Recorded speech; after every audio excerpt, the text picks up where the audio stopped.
So, in my second talk, I'm going to talk about the issue of sport specialization. In a place like Wingate, this is a very interesting topic.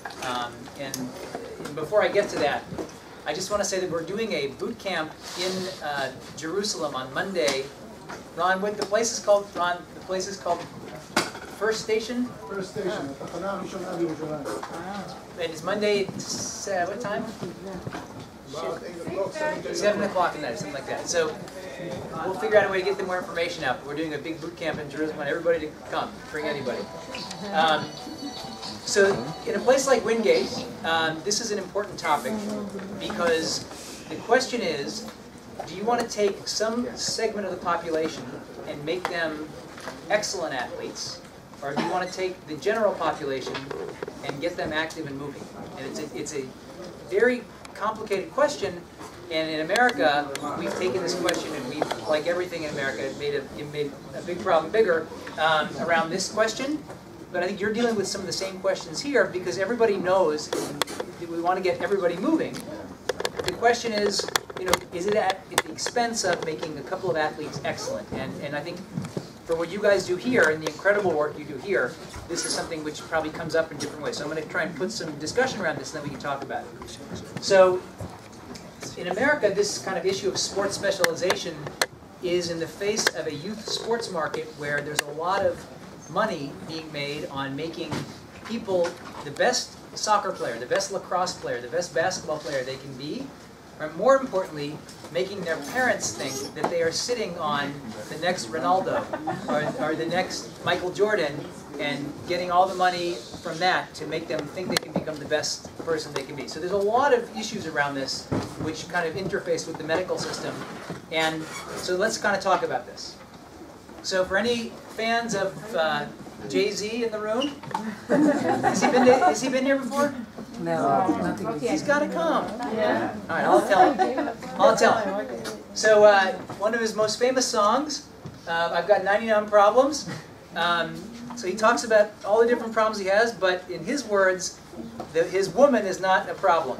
And so down here we have a hashtag of first world problems. The problem of sports specialization is a luxury, right? That's a luxury. If you're in a place where you have a lot of other issues going on, if a kid specializes in a sport, is not top of mind. It's not, but we're lucky to be thinking about this as a topic in the face of everything else. So I want to start by saying that because there are bigger issues in the world, though this is one important one for this discussion.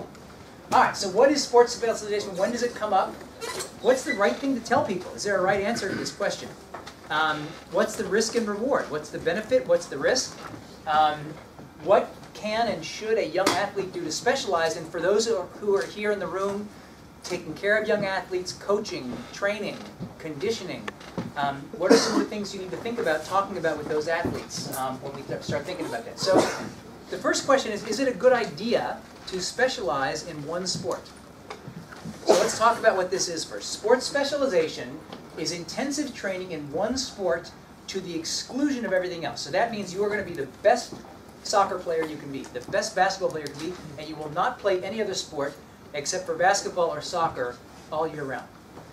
Now this is common among kids as they go through middle school in the United States, 12, 13, 14, around their bar mitzvah, maybe a little bit afterwards, they start thinking about specializing in one sport. Now, I'm going to show you a video of crazy Americans, all right? Now this is a crazy American video looking at this issue, and I'm going to give you two scenarios. One where they missed the mark, and one where I think they did well. Because the answer is that you can line up a whole bunch of kids, and for very few kids, specializing in gymnastics, specializing in soccer is great for them. And for a lot of kids, it becomes the whole focus of their life, and the parents are crazy, and the kids are crazy, and the community's crazy, and they lose sight of everything, and they end up hating soccer by the time they're 16 or 17 years old and getting hurt and everything else. And so there's not a one side. So this video comes out of a documentary on this issue. Let's have a look. So this is a crazy story. This isn't just about spending money. When their kids are playing, these parents are very involved.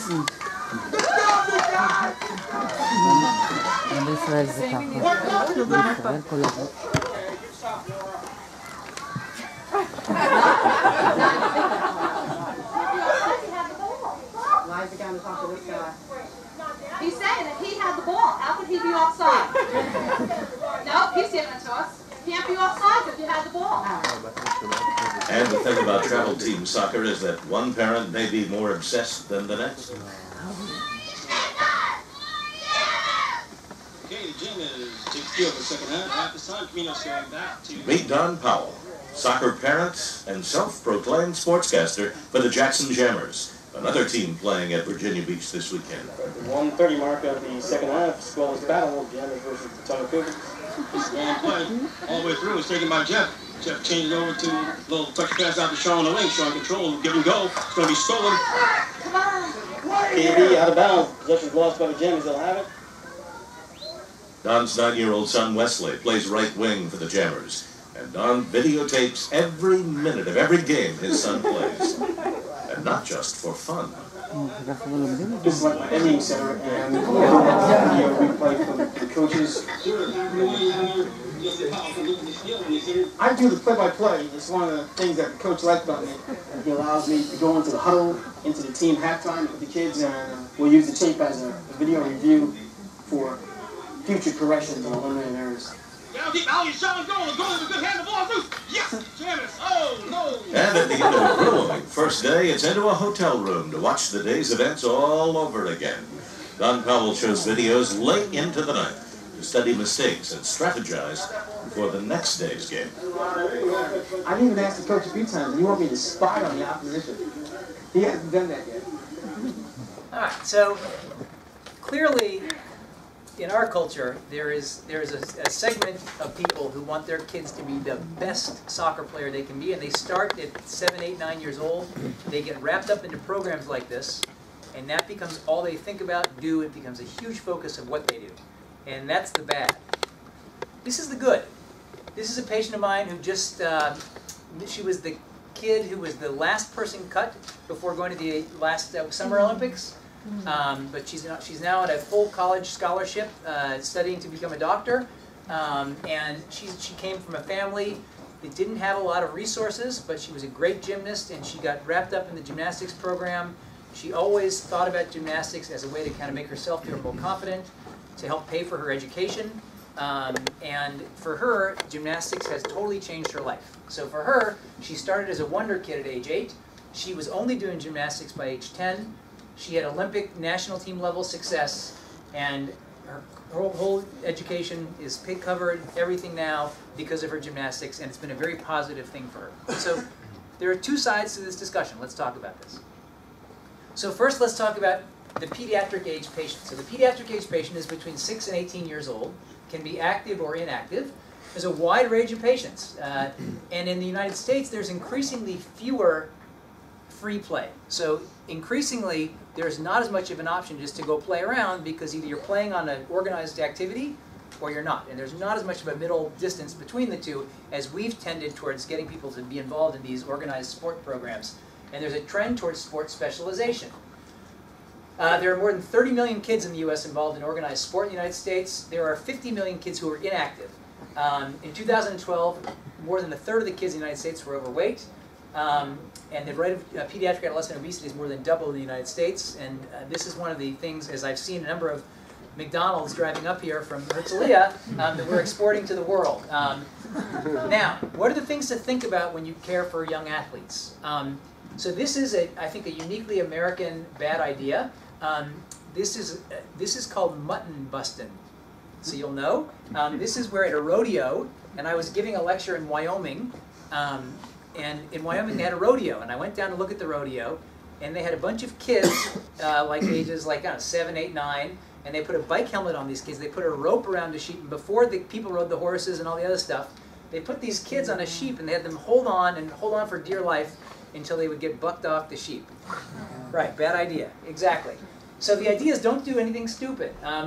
Because should kids really do that? What's the safest route to the field? What's the safest on-field experience? What's the medical decision-making? What do we think about prevention and sports specialization? Now, the pediatric population is unique. This is a group of 10-year-old basketball players. Katan, Gadol, right? People develop at different times. And so 10, 11, 12, 13 is a very different thing, as you see from some of the kids here. So 13-year-old people who are already starting to shave. Some people have not going to shave for another 3 years. So there's a huge variance in both physiologic and skeletal maturation, which happens by the body clock, not by the chronological clock. And so it really affects how you train them, how much you train them, their physiologic capacity, their strength capacity, etc., around these issues. And so these are the different ways how people develop. And on the skeletal view, things like apophyseal injuries, the anterior, inferior, and anterior superior spine, Osgood-Schlatter, a number of things that are injuries related to development happen differently based on someone's sexual maturation, not based on their chronologic age. Now this is interesting in the United States too, which is that we have 21 million kids outside of the organized sport world. So outside of the 30 million involved in organized sports, we have 21 million kids playing in the outside of school youth sport market. Who can tell me how much money every year is spent on this market? 21 million kids playing youth sport. Somebody give me a guess.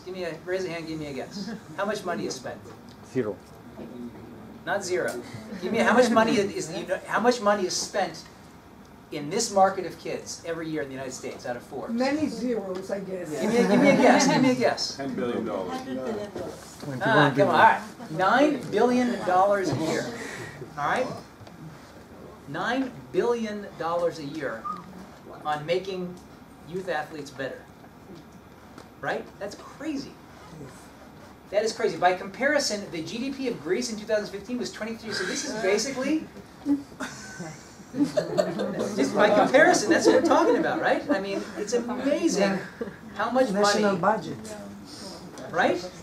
Wow. How much money is being spent on making, so when we talk about the money behind getting young athletes to be the best athlete they can be, etc., there's a downside, which is that, this is part of the downside. And will your kid make it? Well, if they want to be a professional football player, the rate is 1 in 6,000. If they want to become a baseball player, 1 in 4,000. If they want to make it in the NBA, 1 in 10,000.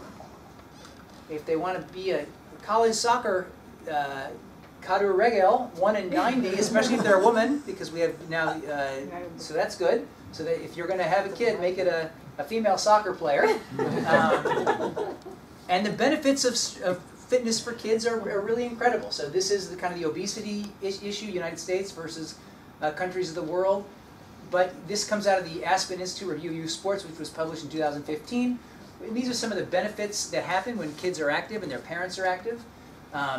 This looks at the income level in the United States. So basically, if you're wealthy, your kid's going to more likely play lacrosse. If you're not wealthy, your kid's more likely to play football. There's a whole wealth distribution around these issues. And then in the United States, by the age of 14, 15, we start to see a decline in all the sports. So kids who don't make it in that specialized world start to lose interest and there's less alternative for them. These look at some of the different opportunities where people live in terms of percentage of sport. And again, this is the dropout issue that we see in terms of youth sport.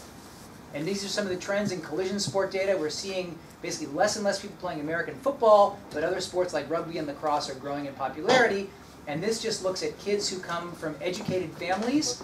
So kids whose parents have higher academic achievement are more likely to be involved in sport through high school. So a good family environment makes a big difference in terms of kids sticking with sport.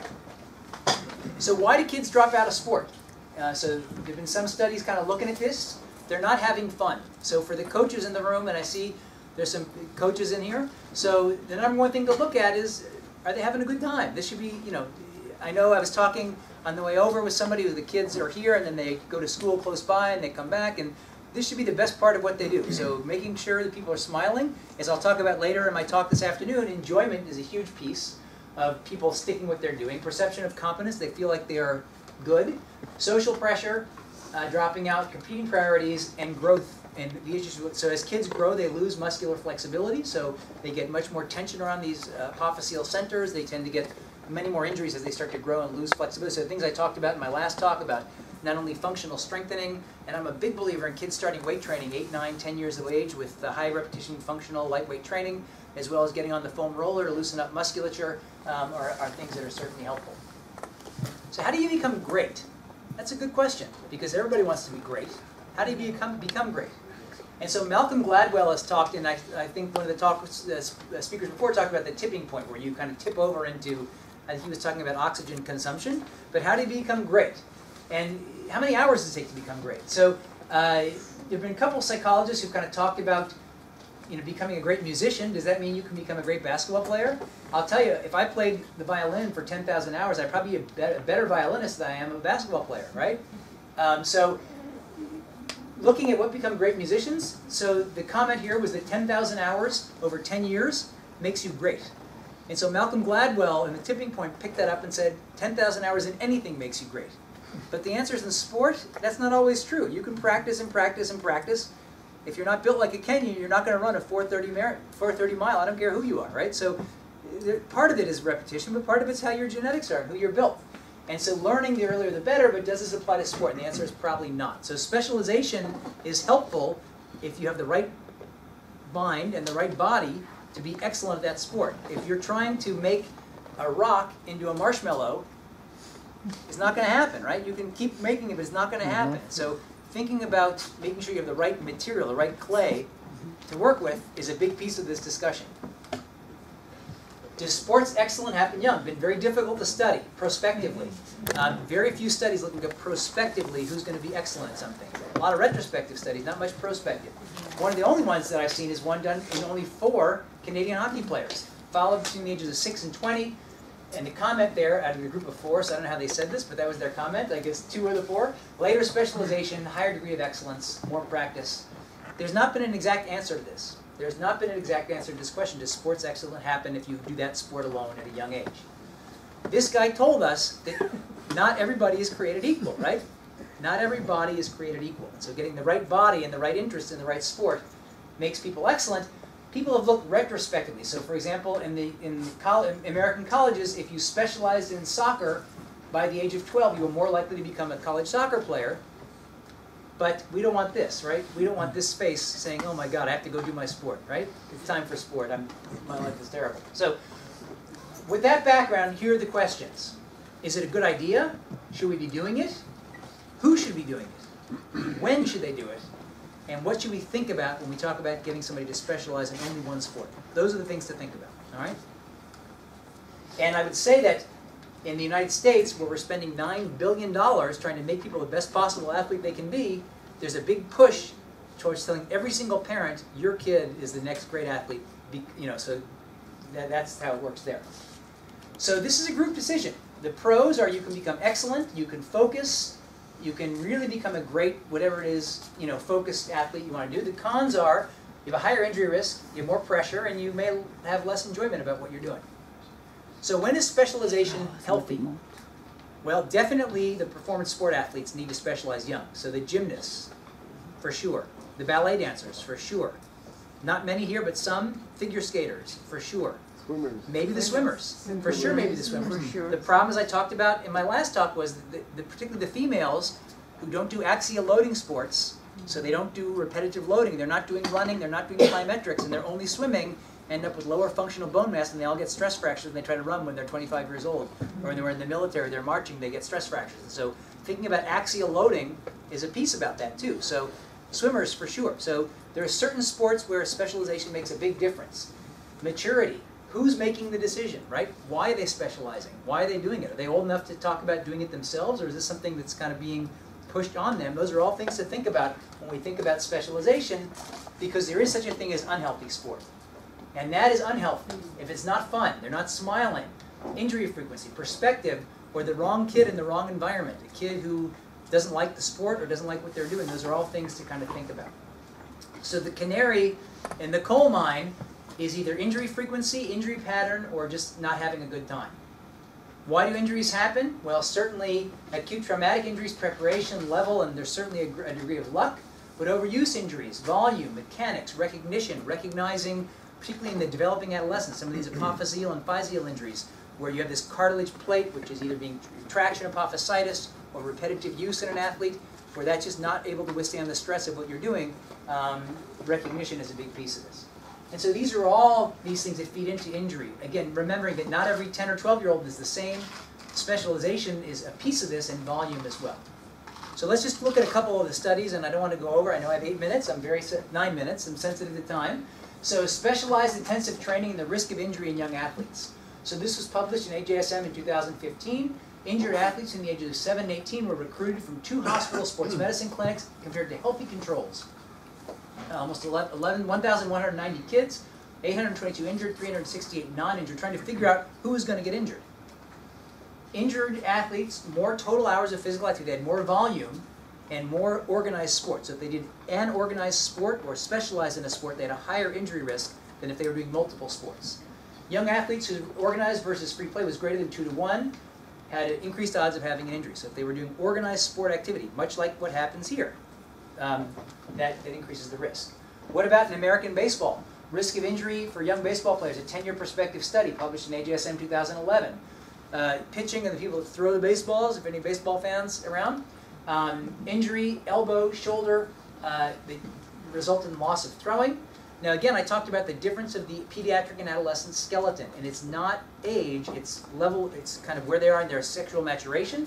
So when you throw too many baseballs or do too many handstands in your wrist in gymnastics, in your wrist or on your elbow, you start to get these physeal and apophyseal changes that you don't see in adults. And so this is a thrower, this is a kid with a little bit of early widening at this proximal humeral physis from throwing a baseball. This is a kid who's now starting to spread that apart wider.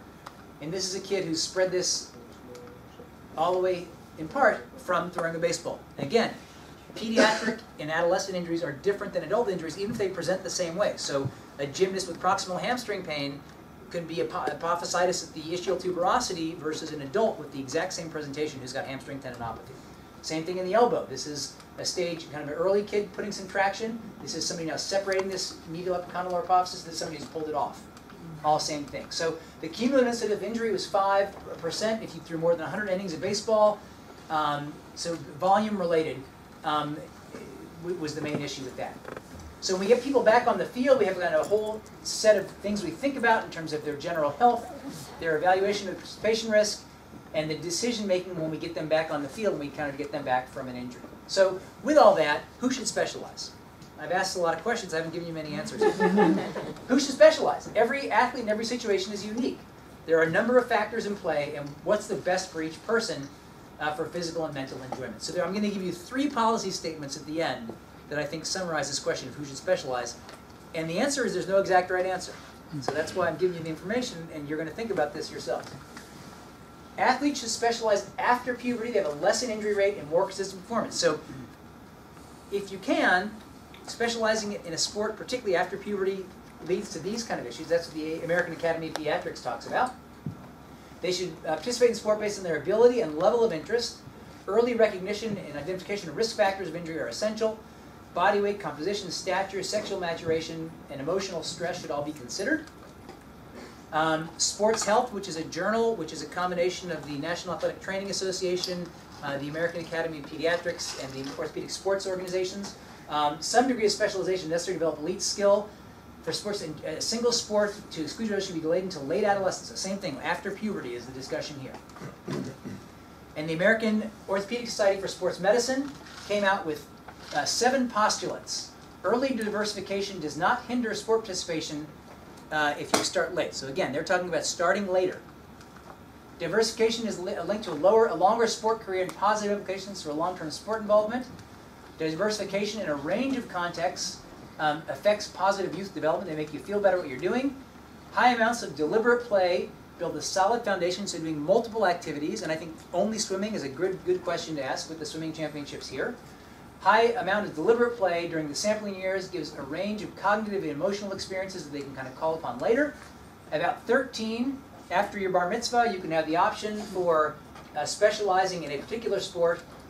And adolescents, late adolescents, should be able to then kind of really focus on one thing. So what will you talk about with people? It's great that you're showing such promise. Why do you want to specialize? And what are your goals? And these are the things to kind of think about as we go forward. But the answer is there's no exact answer. Those are some of the topics to kind of think about when we think about specializing and putting a kid in one sport particularly. But in a place like this where you're dealing with a relatively very small population trying to make the best athletes you can make to represent Israel, which is incredible, how how do you make those decisions for the few athletes who are going to be great versus excluding the others, and how does that happen? I think it's an interesting topic, and I'm happy to answer any questions, and thank you very much. Thank you very much for this great presentation. We will take one or two questions before we move to the next. Just wanted to refer to your point of 10,000 hours and about being great. I just thought of maybe an extended a distinction of that would relate to the 10,000 hours is a good time maybe to practice to be great. It wouldn't necessarily mean that you'll be the best. So I would, Yeah, it's a good distinction, and the problem is that the culture is pushing people to be the best, and that's why, to me, I think people who study ballet end up being successful in school because they're used to. My ballet patients and my gymnastics patients are my academically the best people I see because they're used to being great or trying to be great, and they can focus themselves and be so. I think it carries over into all aspects of life, which is why I think it's a great message. I wish the system would encourage that as much as that good thought. Okay, thank you. Another, please. What do you think about the kid that is really dedicated and really want to be like the best, but he doesn't have the physical... The Darwin, gotcha. So he knows he wants to be professional, but now at the moment, that's what he wants to do. I think that's great. So I think that the thing you want to make, it's a great question. And I think the trick is to encourage, to figure out, is there a better fit? Because some people are built for running and they want to dance ballet. Some people are built for soccer and they want to be a swimmer. So first of all, is the sport that they want to do match their body? I think that's a piece of that discussion. And then second of all, you want to encourage them to be successful to the point where they feel good about what they're doing. And I have no problem with that. The part where I think it becomes a problem is where they start to feel discouraged because they're not as good. And that can be a subtle thing, but when they start to not have fun and not smile and not enjoy it and not feel positive about it, then I think you're starting to kind of create negative issues instead of the positivity, which I think you're thinking of. But if they like what they're doing and they're having a good experience and they're learning to be better and maybe not perfect, I have no problem with it. And they're not getting hurt. One more. Okay. In your practice, have you seen a difference in the prevalence of injury for adolescents that engage in a specific sport versus like engage in multiple sports? That's a great question. So kind of single sport, and so some of that came out in that prospective study looking at in the PPE, pre-participation exam, and definitely. So if you do a single sport, if you only throw baseballs, you're higher risk for elbow and shoulder injuries. If you only run, you're at higher risk for kind of shin and ankle problems, or only playing soccer, hip, knee, whatever. So if you do only a sport, the risk of injury in that particular body area that's loaded from that sport, swimming and shoulders, same thing. And so that's why I'm a huge believer in kind of full body functional training as a complement to whatever anybody is doing. I'll be talking about that later today, and I'm a big believer in that as part of any training program, and particularly for the swimmers here, because I know there's a great swimming program here. Getting those kids on dry land plyometrics, really building up that functional bone mass in their adolescent years is, I think, a big issue that needs to be kind of thought about when you train swimmers. One more. Okay, the last one. Do you have any intake on martial arts? So martial arts is I think that's one, and I didn't talk about kind of solo sports or kids. I think Israeli, you have like a judo medalist here, so that's great. And yeah, I mean, martial arts it's almost like a performance sport in the sense, but I think it builds, I think only good things. We use martial arts a lot for kids since it's not as big of a sport category in the U.S. We use that for kids that have been feeling discouraged from other sport, where they feel like the team sports aren't working for them, and we use that martial arts a lot for that. But obviously, to be excellent in martial arts, and not just doing it in the neighborhood, you probably have to specialize relatively young, similar to some of the other things we're talking about. Okay. Thank you. Thank you very much.